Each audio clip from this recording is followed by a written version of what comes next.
വന്നൊരു വാർത്തയിലേക്കാണ്. വോട്ട് ക്രമക്കേട് ആരോപണ വിവാദത്തിനിടെ കേന്ദ്രമന്ത്രി സുരേഷ് ഗോപി നാളെ തൃശൂരിലേക്ക് രാവിലെ 9:30 തൃശൂരിലെത്തുന്ന സുരേഷ് ഗോപി ഇന്നത്തെ മാർച്ചിൽ പരിക്കേറ്റ BJP പ്രവർത്തകരെ സന്ദർശിക്കും.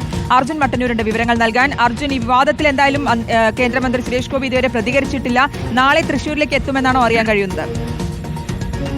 ശ്രുതി, അത് തന്നെയാണ് ഏറ്റവും പ്രധാനപ്പെട്ട കാര്യം. അതായത് വോട്ടർ പട്ടികയിലെ ക്രമക്കേടുമായി ബന്ധപ്പെട്ട പല ആരോപണങ്ങൾ ഉയർന്നെങ്കിൽ പോലും തൃശൂരിലെ MP-യും അതോടൊപ്പം തന്നെ കേന്ദ്രമന്ത്രിയുമായ സുരേഷ് ഗോപി ഇതുവരെ ഈ വിഷയത്തിൽ പ്രതികരിച്ചിരുന്നില്ല. എന്തായാലും നാളെ രാവിലെ 9:30 സുരേഷ് ഗോപി തൃശൂരിലേക്ക് എത്തുകയാണ്. തിരുവനന്തപുരത്ത് നിന്ന് വന്ദേ ഭാരത് എക്സ്പ്രസിലാണ് നാളെ തൃശൂരിലേക്ക് എത്തുക. നാളെ 10 മണിക്ക് നടക്കുന്ന BJPയുടെ കമ്മീഷൻ ഓഫീസിൽ മാർച്ചിലും അദ്ദേഹം പങ്കെടുക്കുന്നുണ്ട്. ഇന്ന് സുരേഷ് ഗോപിയുടെ ഓഫീസിലേക്ക് CPIM നടത്തിയ മാർച്ചിനിടെ CPIM പ്രവർത്തകൻ സുരേഷ് ഗോപിയുടെ ഓഫീസിന് മുമ്പിലുള്ള ബോർഡിൽ കരിയോയിൽ ഒഴിച്ചിരുന്നു.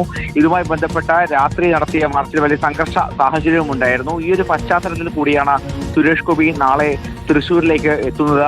എന്തായാലും നാളെ പരിക്കേറ്റ BJP പ്രവർത്തകരെ അദ്ദേഹം ആശുപത്രിയിൽ സന്ദർശിക്കും. അതോടൊപ്പം തന്നെ കമ്മീഷൻ ഓഫീസിൽ മാർച്ചിലും അദ്ദേഹം പങ്കെടുക്കുന്നുണ്ട്.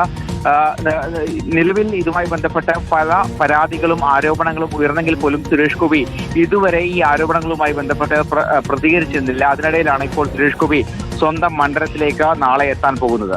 ഓക്കെ, വ്യക്തമാണ്. അർജുൻ മട്ടന്നൂരാണ് വിവരങ്ങൾ നൽകിയത്.